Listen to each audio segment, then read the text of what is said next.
Welcome two e-PG पाठशाला। E-PG पाठशालायाः कृते स्वागतं व्याहरामः।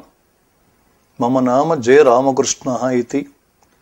तिरुपतिस्थ राष्ट्रीय संस्कृत विद्यापीठस्य व्याकरणविभागे आचार्योऽस्मि। सम्प्रति महाभाष्य पत्रसम्बद्धतया शब्दानुशासनस्य आनुषङ्गिकप्रयोजनानां विषये पाठः प्रचलति। तत्र नंबर 1 पूर्वतने पाठे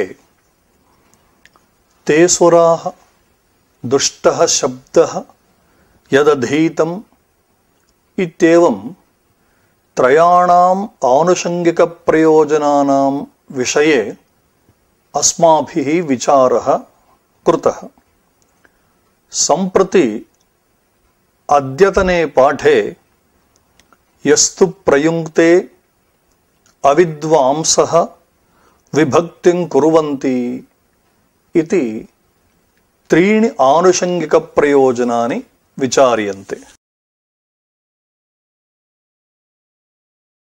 पूर्वं यद्यपि इदं प्रस्तुतं प्रयोजनं नाम द्विविधं भवति। यथा मुख्यं प्रयोजनम् आनुषङ्गिकप्रयोजनम् इति। तत्र लक्षणमुक्तमपि किं नाम मुख्यप्रयोजनत्वं किं नाम आनुषङ्गिकप्रयोजनत्वम् इति विषये। अन्येच्छा अनधीन इच्छा विषयत्वं मुख्यप्रयोजनत्वम् इति।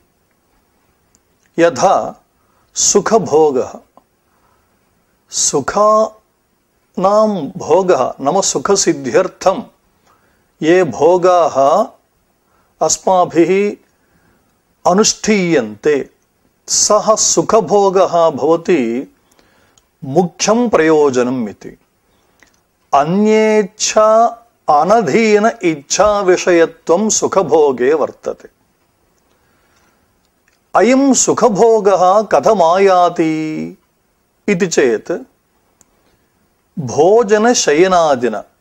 एतावता भोजनशयनादिकम् अन्येच्छा अधीन इच्छा विषयत्वं तत्र वर्तते।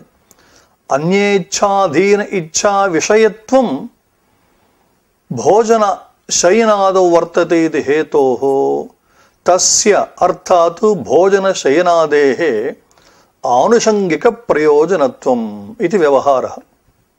एतावता अन्येच्छा अनधीन इच्छा विषयत्वं मुख्यप्रयोजनत्वम्, अन्येच्छा अधीन इच्छा विषयत्वम् आनुषङ्गिकप्रयोजनत्वम् इति कथितम्। व्याकरणशास्त्रे रक्षा, ऊहः, आगमः, लाघवम्, असन्देहः इति शब्दानुशासनस्य यानि प्रयोजनानि पूर्वम् अस्माभिः पठितानि तेषां प्रयोजनानां मुख्यप्रयोजनत्वेन व्यवहारः इति पूर्वमुक्तम्। एवं स्थिते आनुषङ्गिकप्रयोजनानि सन्ति 13। भगवता पतञ्जलिना उक्तम् इमानि च भूयः शब्दानुशासनस्य प्रयोजनानि। ते सुराः दुष्टः शब्दः यदधीतं यस्तु प्रयुङ्क्ते अविद्वांसः विभक्तिं कुर्वन्ति यो वा इमां चत्वारि उत त्वः सक्तुमिव सारस्वतीं दशम्यां पुत्रस्य एवं सुदेवो असि वरुण इत्येवं शब्दानुशासनस्य 13 आनुषङ्गिकप्रयोजनानि प्रोक्तानि। एतेषु 13 आनुषङ्गिकप्रयोजनेषु ते सुराः इति आद्यं प्रयोजनं, दुष्टः शब्दः इति द्वितीयं प्रयोजनं, यदधीतम् इति तृतीयं च प्रयोजनम् आहत्य त्रीणि आनुषंगिकानि प्रयोजनानि एतावता विचारितानि। सम्प्रति यस्तु प्रयुङ्क्ते इत्यादीनाम् आनुषंगिक प्रयोजनानां विचारः अस्मिन् पाठे क्रियते। यस्तु प्रयुङ्क्ते कुशलो विशेषे शब्दान् यथावत् व्यवहार काले सोनन्दमाप्नोति जयं परत्र वाग्योगविदुष्यति चापशब्दैः इत्येवं यस्तु प्रयुङ्क्ते इत्याख्यं यत् आनुषंगिक प्रयोजनं तत्प्रयोजनम् इत्थं वर्णितं भगवता भाष्यकृता पतञ्जलिना। एतत् प्रयोजन संबद्धतया किंचित् वक्तव्यमस्ति। यथा एकः पूर्वपरयोः इति सूत्रे भाष्ये एकः शब्दः सम्यक् ज्ञातः सुष्ठु प्रयुक्तः शास्त्रान्वितः स्वर्गे लोके कामधुग् भवति इत्युक्तं भगवता पतञ्जलिना एकः पूर्वपरयोः सूत्रे भाष्ये। अत्र सम्यक् ज्ञातः इत्युक्ते सम्यक्त्वेन ज्ञातः अर्थात् साधुत्वेन ज्ञातः, शास्त्रान्वितः इत्युक्ते शास्त्रव्युत्पादनमार्गेण अनुसंहितः, सुप्रयुक्तः शिक्षोक्तरीत्या नाम पाणिनीय शिक्षापाठाद्युक्तरीत्या प्रयुक्तः यः शब्दः सः स्वर्गे लोके नाम इंद्रलोके कामधुग् भवति इत्युक्ते स्वाभिलषितान् पूरयति इत्यर्थः इति एकः शब्दः सम्यक् ज्ञातः इत्यादि भाष्यकाराणां वचनस्य आशयः। एवञ्च सम्यक् ज्ञातः एकोऽपि शब्दः अर्थबोधाय सुप्रयुक्तः सन् स्वर्गं नाम धर्मं प्रापयति इत्युक्ते तर्हि सर्वेषां शब्दानां ज्ञाने नाम व्याकरणशास्त्र प्रक्रिया ज्ञानपूर्वके प्रयोगे किमुत वक्तव्यं नाम कियान् वा धर्मः प्राप्नोति इति किं वा वक्तव्यम् इति।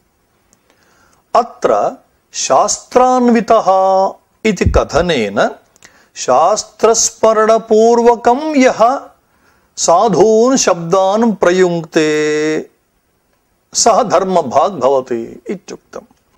एवञ्च यस्तु प्रयुङ्क्ते इति यद्वचनं वर्तते तस्यैव अनुवादकम् इदं वचनम् एकः शब्दः सम्यक् ज्ञातः इत्यादि। इदञ्च वचनं व्याकरणशास्त्राध्ययनस्य अभ्युदय हेतुत्वम् अर्थात् अदृष्टद्वारा पुरुषार्थ साधनत्वं बोधयति। यस्तु प्रयुङ्क्ते इत्यादि प्रयोजनम्। इदानीं यस्तु प्रयुङ्क्ते इति यः मन्त्रः प्रोक्तः तत्र प्रतिपदार्थः किञ्चिदिव विचार्यते। व्यवहारकाले नाम शब्दप्रयोगावसरे इत्यर्थः। व्यवहारः इत्यत्र वि अव इत्युपसर्गद्वयपूर्वकात् हृहरणे इत्यस्मात् धातोः भावे इति सूत्रेण घै प्रत्ययः क्रियते। एवं व्यवहारशब्दः निष्पन्नः। कोशे क्वचिदुक्तं यथा विनानार्थे अवसन्देहे हरणं हार उच्यते नानासन्देहहरणात् व्यवहार इति स्मृतः। अत्यन्तं स्पष्टतया व्यवहारशब्दस्य व्युत्पत्तिः अत्र प्रदर्शिता।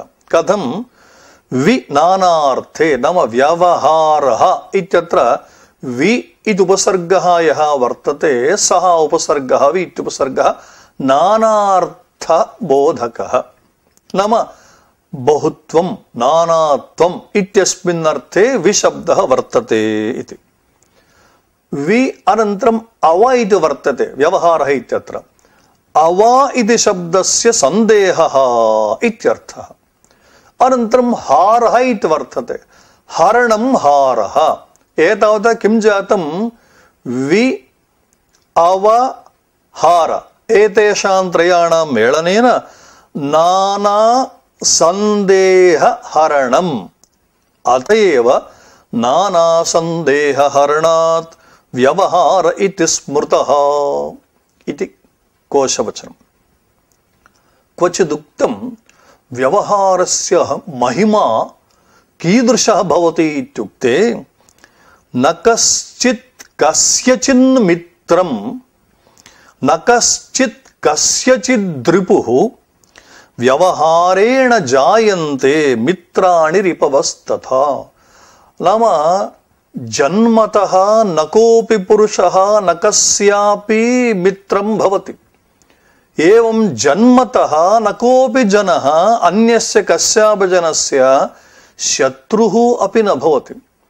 अस्माकं शब्द व्यवहारः यथा भवति तं व्यवहारमाश्रित्य मित्राणि एवं शत्रवश्च भवन्ति इति शब्द व्यवहारः जीवने अत्यन्तं मुख्यः। पुनरेकवारं श्लोकं पश्यामः यथा न कश्चित् कस्यचिन् मित्रं न कश्चित् कस्यचिद्रिपुः व्यवहारेण जायन्ते मित्राणि रिपवस्तथा। अत्र कुशलः इति शब्दः अस्ति। यस्तु प्रयुङ्क्ते कुशलो विशेषेते। कुशलः इत्युक्ते प्रकृते अधीतव्याकरणः इत्यर्थः।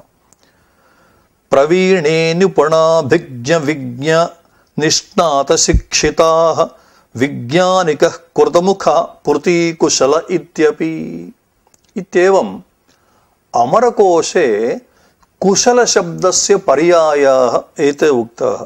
प्रवीणः, निपुणः, अभिज्ञः, विज्ञः, निष्णातः, शिक्षितः, विज्ञानिकः, कृतमुखः, कृती इत्येते शब्दाः कुशल शब्दस्य पर्यायाः इति। एवं स्थिते कुशल शब्दस्य व्युत्पत्तिः बहुभिः प्रकारैः प्रदर्श्यते। तद् यथा कौ अर्थात् पृथिव्याम् इत्यर्थः। गोत्रा कुः पृथिवी पृथ्वी क्ष्माव निर्वेदिनीमहि इति कोशः। कुः नाम पृथ्वी इत्यर्थः। पृथिव्यां कौ नाम पृथिव्यां शलति चलति शलगतौ इति कुशलः। अथवा कौ पृथिव्यां शलयति चालयति राजकार्याणि यः सः कुशलः इति। कुः पापेशदर्थयोः इति कोशः। कु इति शब्दः पापम् इत्यर्थे ईषद् इत्यस्मिन् अर्थे वर्तते इति। अतएव कुशलः इति शब्दस्य एवमपि व्युत्पत्तिः वर्तते। कोः नाम पापात् शलति बुद्धिवैभवात्। तस्य बुद्धिवैभव कारणेन यः पुरुषः पापात् चलति नाम पापात् दूरं गच्छति सः कुशलः। इत्येवं रीत्या कुशल शब्दस्य नाना प्रकारकाः व्युत्पत्तयः प्रोक्ताः। सम्प्रति अत्र यस्तु प्रयुङ्क्ते कुशलो विशेषे इत्यत्र यः कुशल शब्दः वर्तते अत्र तु अधीतव्याकरणः इत्यर्थः। अनन्तरं यस्तु प्रयुङ्क्ते कुशलो विशेषे इति वर्तते। अत्र वि इत्युपसर्गपूर्वकात् सिष् धातोः घञ् प्रत्यये कृते विशेष इति शब्दः भवति अतिशयः इत्यर्थः। प्रकृते विशेषे नाम यस्तु प्रयुङ्क्ते कुशलो विशेषे इत्युक्ते अर्थविशेषे इत्यर्थः। एक एव शब्दः क्वचिदर्थे केनचित् प्रवृत्तिनिमित्तेन प्रयुक्तः साधुः भवति, अन्येन प्रवृत्तिनिमित्तकेन प्रयुक्तः सः एव शब्दः असाधुर्भवति। यथा अश्वः इति वर्तते, कश्चन पुरुषः नाम अश्वः इत्यत्र तालव्यः शकारः।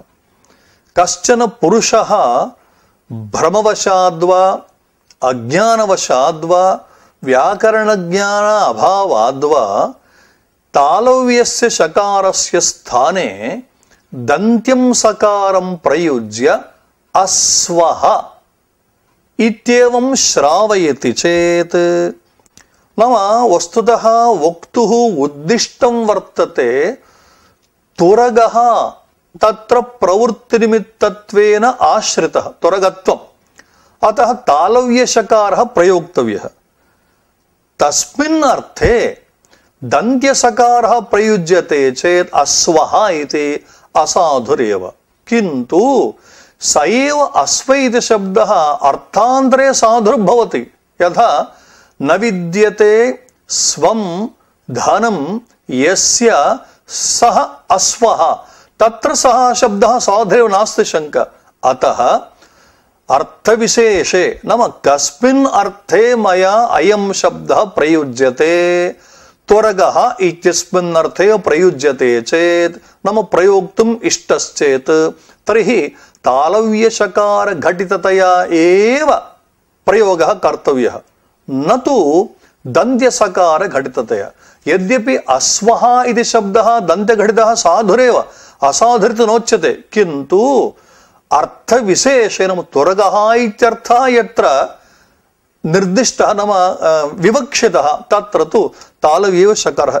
इत्येतादृशी प्रक्रियाया भवति, सैव प्रक्रिया अर्थविशेषशब्देन अत्र व्यवह्रियते। अनन्तरं यस्तु प्रयुङ्क्ते कुशलो विशेषे शब्दान् यथावत् व्यवहारकाले इति वर्तते। यथावत् नाम किम् इति चेत् अत्र किञ्चित् वक्तव्यमस्ति। केचन वर्णदोषाः उक्ताः महाभाष्ये। कथम् इत्युक्ते संवृतः, कलः, ध्मातः, एणीकृतः, अम्बूकृतः, अर्धकः, ग्रस्तः, निरस्तः, प्रगीतः, उपगीतः, क्षिण्णः, रोमशः इत्येवं 12 वर्णोच्चारणे दोषाः प्रोक्ताः। इतरेषां मते 16 दोषाः सन्ति। सम्प्रति संवृतादीनां किञ्चित् विवरणं दीयते। नाम दोषाः उक्ताः संवृतः, कलः, धमातः, तेषाम् अर्थविवरणम्। संवृतः नाम आकारादीनां विवृतानां वर्णानां संवृतत्वेन उच्चारणम् इति यद् वर्तते सः एकः दोषः। आकारः विवृतत्वेन उच्चारणीयः, सः यदि संवृतत्वेन उच्चार्यते चेत् सः एकः उच्चारणदोषः। एवं द्वितीयः कलः इति, कल विसर्गः स्थानान्तरनिष्पन्नः काकलिकत्वेन प्रसिद्धः। नाम यथा अकुह विसर्जनीयानां कण्ठः इत्येवं रीत्या तत्तद्वर्णानां स्थानानि कण्ठादीनि प्रोक्तानि। तत्र उच्चारण अज्ञानवशात् एकस्मिन् स्थाने प्रयोक्तव्ये कश्चन वर्णः तस्य पुरुषस्य तस्मिन् स्थाने न उत्पद्यते, स्थानान्तरे उत्पद्यते चेत् स एव कलः इति। स्थानान्तरनिष्पन्नः काकलिकत्वेन प्रसिद्धः, अस्यैव काकलिकम् इत्यपि व्यवहारः। एवं ध्मातः श्वासभूयिष्ठतया ह्रस्वोऽपि दीर्घ इव लक्ष्यते। नाम एकैकस्यापि वर्णस्य तत्र श्वासः यावान् अपेक्षितः तावानेव स्वीकर्तव्यः। ततोप्यधिकतया श्वासं स्वीकृत्य इति उच्चार्यते चेत् ह्रस्वोऽपि वर्णः श्वासाधिक्य वशात् दीर्घैव श्रूयते स एव दोषः ध्मातः इति। एवम् एणीकृतः अविशिष्टः नाम किमयम् ओकारो वा औकारो वा उच्चारणे किमयम् ओकारम् उच्चारयित्वा औकारम् उच्चारयित्वा इति स्पष्टप्रतीतिः यत्र न भवति ओकारोऽपि औकारः इव उच्चार्यते। कदाचित् केनचित् औकारोऽपि ओकारत्वेन उच्चार्यते चेत् तस्य एणीकृतः इति व्यवहारः। एवम् अम्बूकृतः यः व्यक्तोऽपि यद्यपि सः उच्चारितवान् स वर्णः बहिरागतः किन्तु अन्तर्मुखः इव श्रूयते चेत् तस्य अम्बूकृतः इति व्यवहारः। यथा अमरकोशे अम्बूकृतं सनिष्ठीवं तत्र तु अर्थान्तरे अमरकोशे प्रयुक्तं वर्तते भवतु। एवम् अर्धकः दीर्घोऽपि ह्रस्वयो यत्र लक्ष्यते। इतः पूर्वं ध्मातः इत्युक्ते श्वासभूयिष्ठतया ह्रस्वोऽपि दीर्घैव लक्ष्यते इत्युक्तम्। अत्र तद् विपरीतं दीर्घोऽपि यत्र ह्रस्वैव उच्चार्य श्रूयते चेत् स भवति अर्धकः इति दोषः। एवं ग्रस्तः जिह्वामूले निगृहीतः इदमेव अमरकोशे उक्तं लुप्तवर्णपदं ग्रस्तम् इति। जिह्वामूले निगृहीतः नाम जिह्वामूले गृहीतं वर्तते बहिः स्पष्टं न याति सः। एवं निरस्तः इति दोषः निष्ठुरः इत्यर्थः। निरस्तं त्वरितोदितम् इत्यमरकोशः। नवमः दोषः प्रगीतः सामवदुच्चारितः इति। नाम ह्रस्वः यथा उच्चारणीयः दीर्घः यथा उच्चारणीयः पृथः यथा उच्चारणीयः तथैव ते वर्णाः उच्चारणीयाः। ह्रस्वोऽपि नाम सामगानवत् सर्वत्रापि हा उ इत्येवं रीत्या उच्चार्यते चेत् सोऽपि कश्चन दोष एव तत्र नाम्नैव प्रतीति प्रगीतः इति। एवम् उपगीतः इत्युक्ते समीपवर्णान्तरगीत्या अनुरक्तः। क्षिण्णः इत्युक्ते कम्पमानः एव वर्णः उच्चारितः किन्तु वर्णे कम्पः इव भवति इति। एवं रोमशः इत्युक्ते गम्भीरः। वर्णानाम् उच्चारणावसरे तावत् गाम्भीर्यं नापेक्षते किन्तु गम्भीरतया उच्चारितः रोमशः इति। एवम् अवलम्बितः इत्युक्ते वर्णान्तरसन्निभः नाम इकारोऽपि उकारवत् उच्चार्यते उकारोऽपि कदाचित् इकारोच्चार्यते तद्भवति अवलम्बितः इति। एवं निर्हतः इत्युक्ते रुक्षः इत्यर्थः। सन्दष्टः इत्युक्ते वर्धितः इव।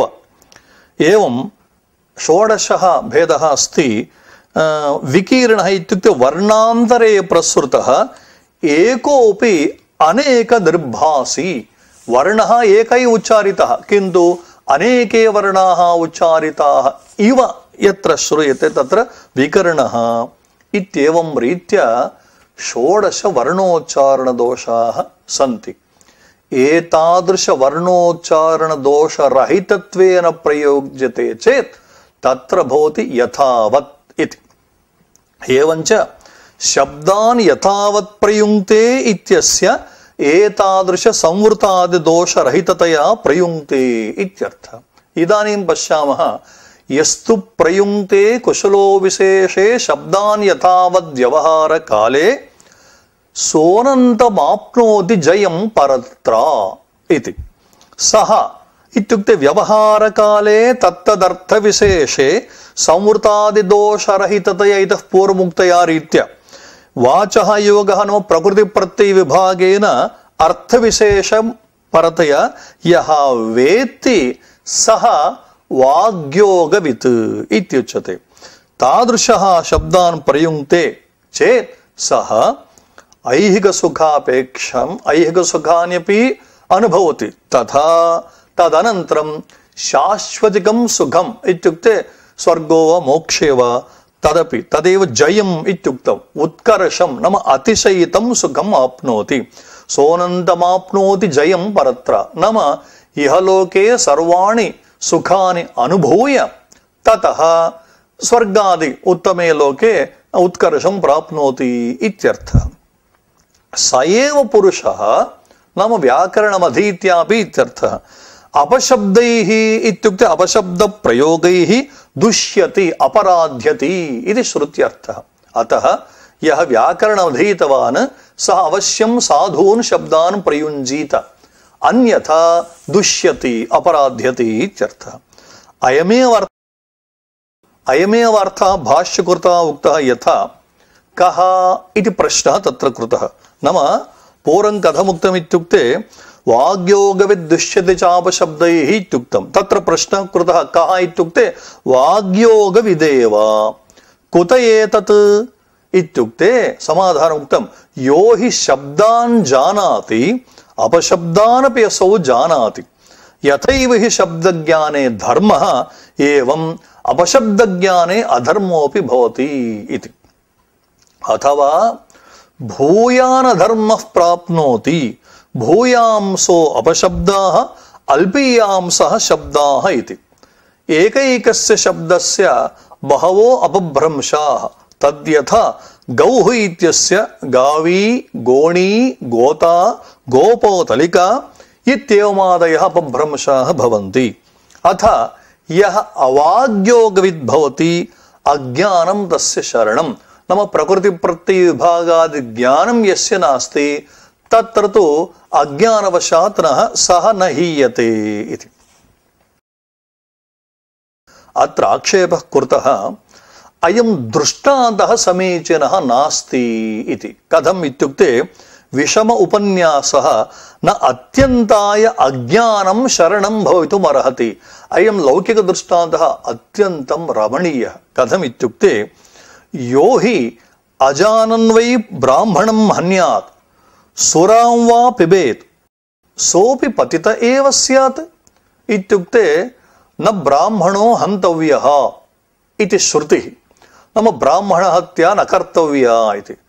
सः यद्यपि अयं विधिः वर्तते नाम निषेधः वर्तते न ब्राह्मणो हन्तव्यः इति, किन्तु अज्ञानवशात् कस्यचित् ब्राह्मणस्य हरणं कृतं चेत् सः पापम् अनुभवति वा न वा इति प्रश्नः। एवं न सुरां पिबेत् इति श्रुतिः। नाम सुरापानं न कर्तव्यमिति। अज्ञानवशात् सुरापानं यदि कृतं स्यात् किं सः दोषाय भवति वा न वा इति पृच्छति। पश्यन्तु, यो हि अजानन् वै ब्राह्मणं हन्यात् सुरां वा पिबेत् सोऽपि पतित एव स्यात् इत्युक्ते अत्र सिद्धान्तिकः उक्तम् एवं तर्हि सोनन्दमाप्नोति जयं वर्त्र वाग्योगविद्दुष्यति चापशब्दैः कः इत्युक्ते अवाग्योगविदेव।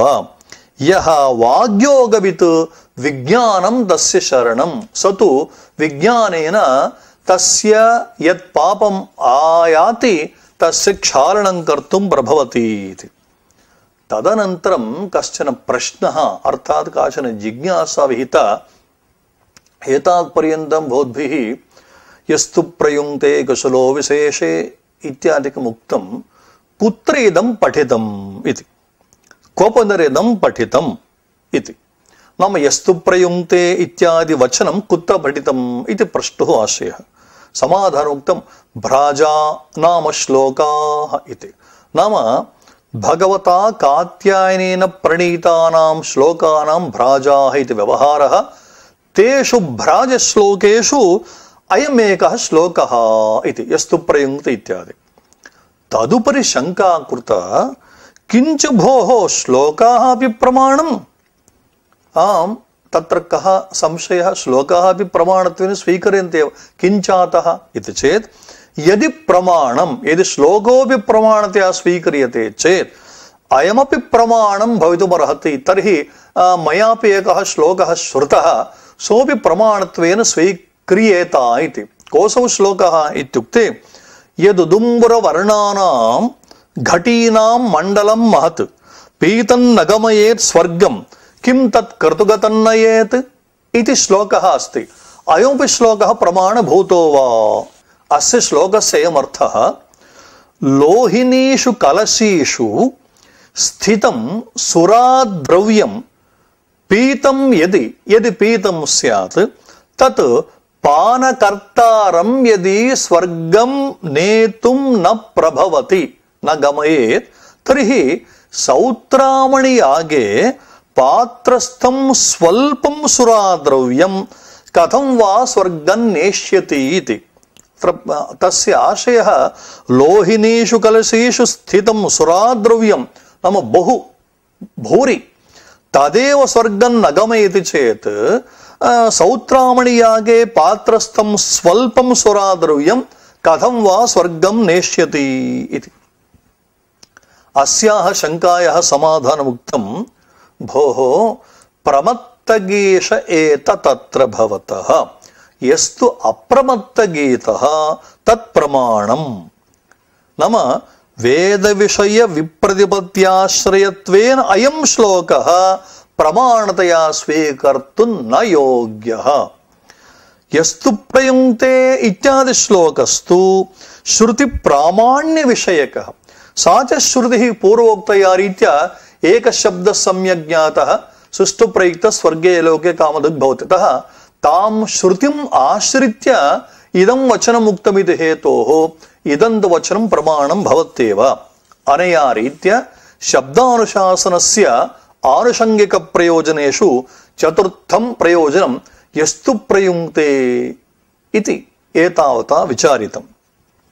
सम्प्रति पंचमम् आनुषङ्गिक प्रयोजनं यथा अविद्वांसः अविद्वांसः प्रत्यभिवादे नाम्नो ये न पुलितं विदुः कामं तेषु तु विप्रोष्य स्त्रीष्विवायमहं वदेत् इति। अयमाशयः प्रत्यभिवादे शूद्रे इति एकं सूत्रं भगवता पाणिनिना प्रणीतम्। अशूद्र विषये प्रत्यभिवादे यद्वाक्यं तस्य टेहे प्लुतः भवति इत्यर्थसूत्रार्थः। टी नाम किम् अचोऽन्त्यादि टिक् अचामध्येयो अन्त्यः सहादिः यस्य तट्टि संज्ञं स्यात् इति। नाम प्रत्यभिवादे अर्थे प्लुतः उक्तः। प्रत्यभिवादो नाम इत्युक्ते अभिवादन अनन्तरं प्रयुज्यमानम् आशीर्वचनात्मकं वाक्यं प्रत्यभिवादः इति अभिधीयते। उदाहरणार्थं कश्चन देवदत्तः इति सः अन्यस्य कस्यचन महानुभावस्य सकाशे महापुरुषस्य सकाशे आगत्य अभिवादये देवदत्तोऽहम् इति वदति। अहं देवदत्तः अस्मि अभिवादये इति। तदानीं प्रत्यभिवादने इदं वाक्यं प्रयोक्तव्यं यथा आयुष्मान् भव देवदत्ता पुलुतः तत्र कर्तव्यः प्रत्यभिवादे शूद्रे इति। अस्मिन् सूत्रे एकं वार्तिकं पठितं यथा स्त्रियाम्न नाम स्त्रीणां विषये तु प्लुतः न कर्तव्यः इति। यथा अभिवादये गार्ग्यहं गार्गी नाम्नी काचन स्त्री आगत्य कंचन पुरुषम् अभिवादयते एवं रीत्या सा वदति अभिवादये गार्ग्यहं। तदानीं प्रत्यभिवाद वाक्ये आयुष्मती भव गार्गी तावदेव वक्तव्यं तत्र प्लुतः न उच्चारणीयः। एतद्वार्तिकलब्धार्थ एव नाम स्त्रियाम्न इति वार्तिकेन यो अर्थो लभ्यते स एव अर्थः अत्र अविद्वांसः इत्यादिना प्रतिपाद्यते। अविद्वांसः इत्युक्ते न विद्वांसः अविद्वांसः अवैयाकरणाः इत्यर्थः। अत्र विद्वस् शब्देन व्याकरण विदुषः एव ग्रहणम्। अतः व्याकरणशास्त्रं ये न जानन्ति न विदन्ति ते प्रत्यभिवादे प्रत्यभिवादन वेलायां प्रत्यभिवादे शूद्रेति सूत्रानुसारेण प्लुतमुच्चारयितुं न जानन्ति। के न जानन्ति? ये व्याकरणशास्त्रं न विदन्ति ते। अतः तेषां सकाशे नाम तादृशानाम् अवैयाकरणानां सकाशे नाम गोत्रादिकम् अनुक्त्वा अयमहं नमामि तावदेव प्रयोक्तव्यम् इत्याशयः। अतः प्रामाणिकः अभिवादयिता इत्युक्ते अभिवादनशीलः यः भवति सः चिन्तयति तत्र कश्चन वैयाकरणः अस्ति, तस्य सकाशे गत्वा अभिवादः क्रियते चेत् आशीर्वचनवेलायां किमपि विशिष्टं वाक्यं सः प्रयुङ्क्ते तत्तु अत्यन्तं शोभते इति विचिन्त्य सः तादृशस्य वैयाकरणस्य सकाशे एव गत्वा ततः प्रत्यभिवादनम् अभिलषति। अतः यस्तु व्याकरणशास्त्रप्रक्रियां जानाति स एव प्रत्यभिवादनवेलायां प्लुतमुच्चारयितुं प्रभवति। अतः तस्य पुरुषस्य सकाशे नाम गोत्रोच्चारणपूर्वकं मया अभिवादनं कर्तुं शक्यते। स एव वैयाकरणः आयुष्मान् भवदेव दत्ता इत्येवं रीत्या प्लुतं कर्तुं प्रभवति इति सः निश्चिनोति।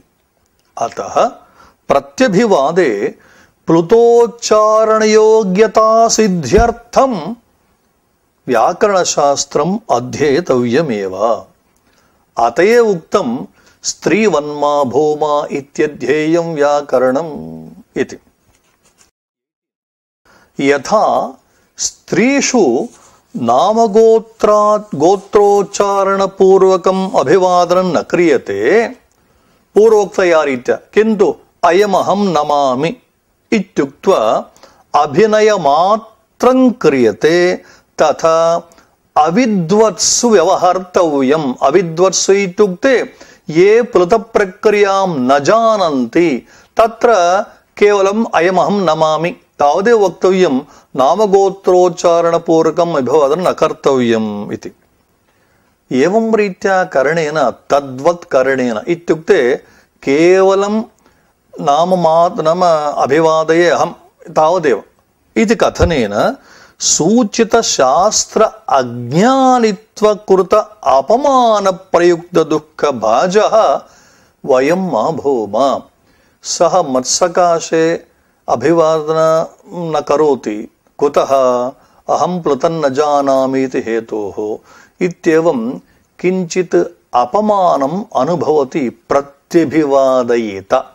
अतः तादृशस्य अज्ञानित्वकृत अपमानप्रयुक्तदुःखनिवृत्तये व्याकरणशास्त्रमध्येतव्यम् इति।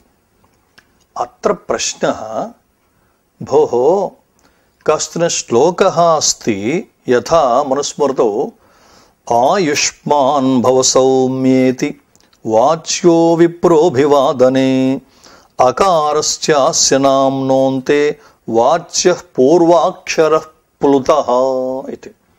नाम पूर्वोक्ते अर्थः, यस्तु कस्यचन सकाशे आगत्य अभिवादनं करोति चेत् प्लुतोच्चारण आयुष्मान् भव सौम्येति वाच्यो विप्रो अभिवादने अकारश्चास्य नाम्नोऽन्ते वाच्यः पूर्वाक्षरः प्लुतः। नाम टेः प्लुतः कर्तव्यः इति मनुस्मृत्या एव इदं ज्ञायते किल। एतदर्थं व्याकरणशास्त्राध्ययनस्य का आवश्यकता इति प्रश्नः।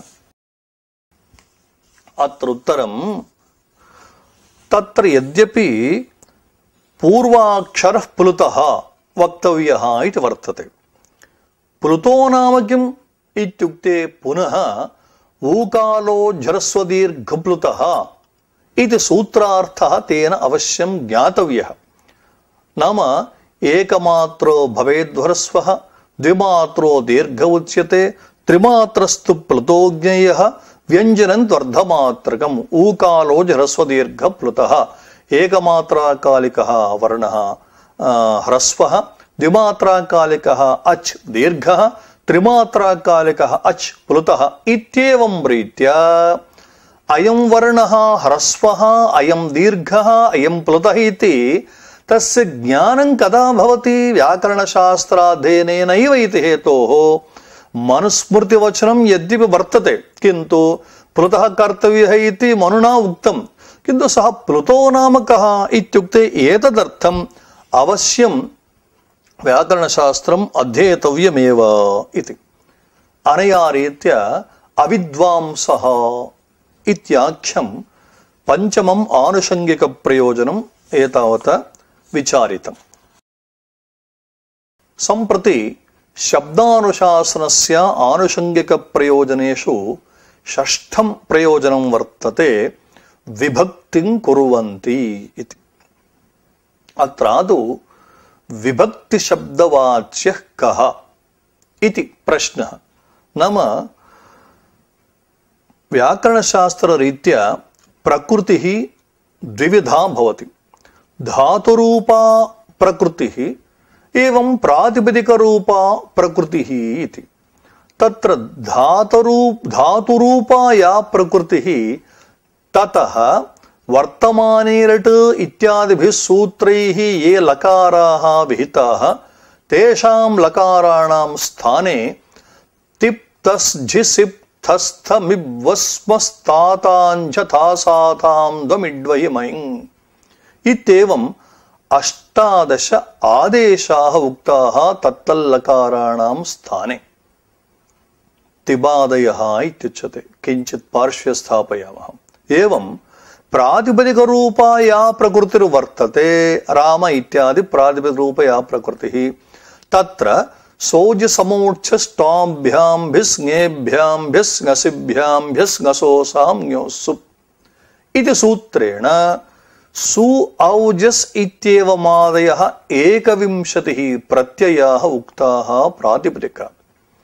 अनया रीत्या प्रातिपदिकाद्विहिताः ये स्वादयः 21 प्रत्ययाः, धातोः विहिताः ये 18 तिङ् प्रत्ययाः, एतेषाम् उभयेषां विभक्तिसंज्ञा विभक्तिश्च सुप्तिङौ विभक्तिसंज्ञौ स्तः इत्येवम् एतेषां विभक्तिसंज्ञा उक्ता। अत्र विभक्तिं कुर्वन्ति इति वर्तते। कुर्वन्ति इत्युक्ते करोति कुरुतः कुर्वन्ति इतिवत् नायं लडन्तः प्रयोगः, किन्तु लिङर्थे लेट् इति सूत्रानुसारेण लेट् लकारः अत्र प्रयुक्तः। विभक्तिं कुर्वन्ति इत्युक्ते विभक्तिं कुर्युः इत्यर्थः। कथं विभक्तिं कुर्युः इत्युक्ते भगवता भाष्यकृता प्रोक्तं याज्ञिकाः पठन्ति प्रयाजाः सविभक्तिकाः कार्याः इति। याज्ञिकाः इत्युक्ते यज्ञकाण्डभवाः शब्दाः। नाम यज्ञ इत्यस्मात् प्रातिपदिकात् अध्यात्मादेष्ठैष्यते इति वार्तिकेन ठै प्रत्यये आदिवृद्धौ ठकारस्य स्थाने इकादेशे च याज्ञिकः शब्दः सिद्ध्यति। याज्ञिकाः नाम यज्ञकाण्डे भवाः शब्दाः इति। इदानीं प्रश्नः आयाति, याज्ञिकाः पठन्ति नाम शब्दानां पठनकर्तृत्वं कथम्? पठनकर्तृत्वं कस्यचन पुरुषस्य भवितुमर्हति, शब्दानां पठनकर्तृत्वं कथम् इति चेत् तत्र इदं समाधानं, शब्दानामपि क्वचित् पठनकर्तृत्वम् अस्त्येव इति। यथा ऋषिः पठति इति प्रयोगः।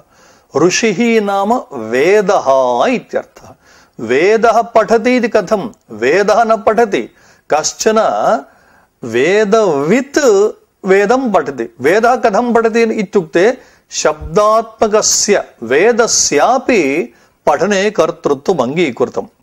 एवमेव शृणोत ग्रावाणः, हे ग्रावाणः शृणोत।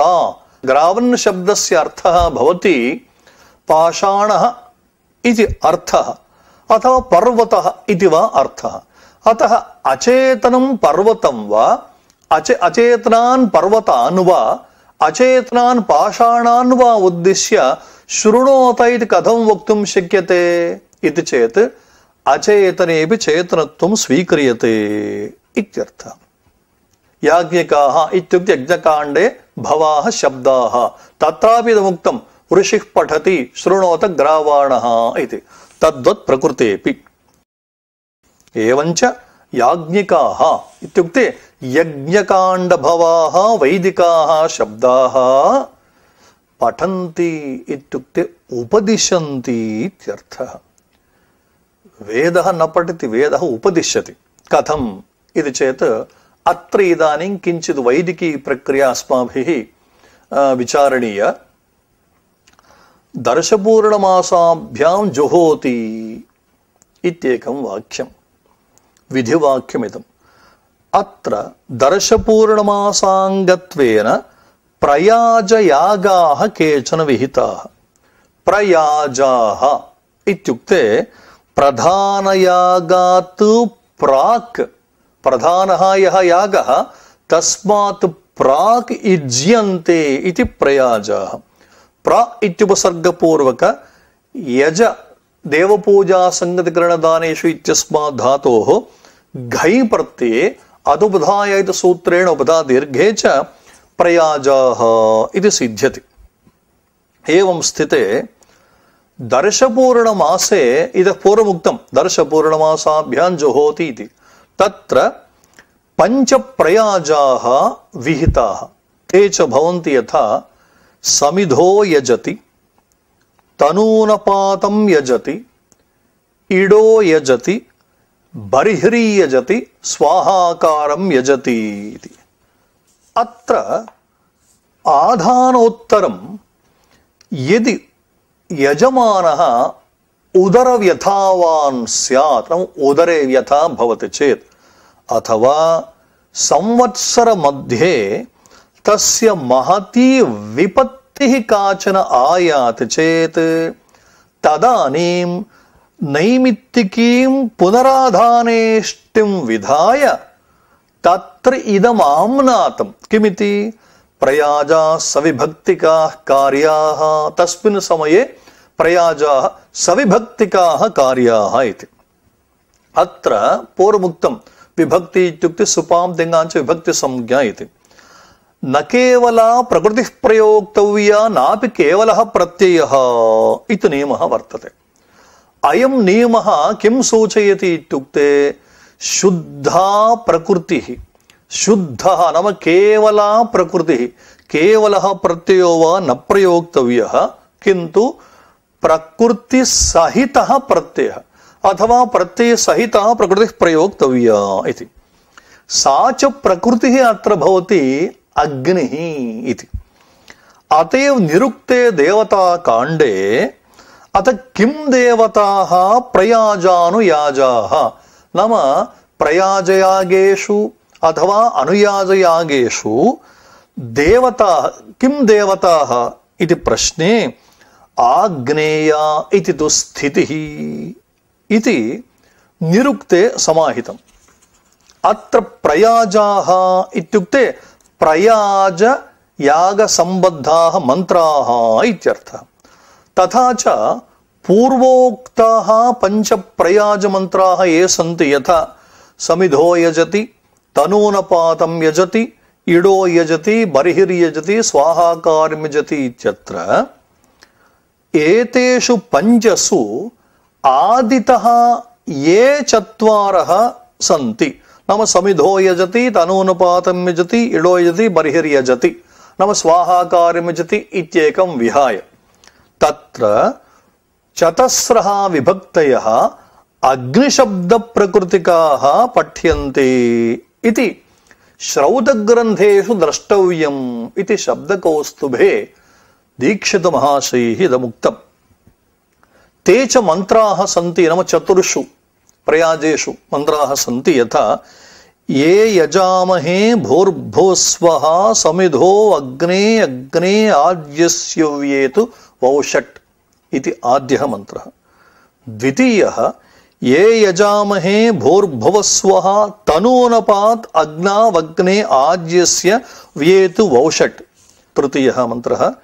ये यजामहे भूर्भुवस्सुवरिडो अग्निना अग्ने आज्यस्य व्येतु।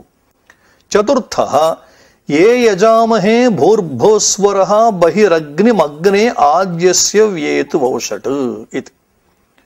अत्र एतेषु चतुर्षु मंत्रेषु संबुद्धि सप्तम एकवचन तृतीय एकवचन द्वितीय एकवचन रूपाः अग्निशब्द प्रकृति विशिष्टाः विभक्तयः प्रयोक्तव्याः। इत्युक्ते संबुद्धौ हे अग्ने, सप्तम एकवचने अग्नौ, तृतीय एकवचने अग्निना, द्वितीय एकवचने अग्निम् इत्येवं रीत्या।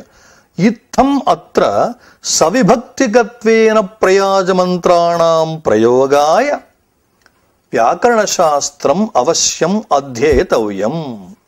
अनेनैव आशयेन भगवता भाष्यकृता प्रोक्तं यथा न चान्तरेण व्याकरणं प्रयाजाः सविभक्तिकाः शक्याः कर्तुम् इति।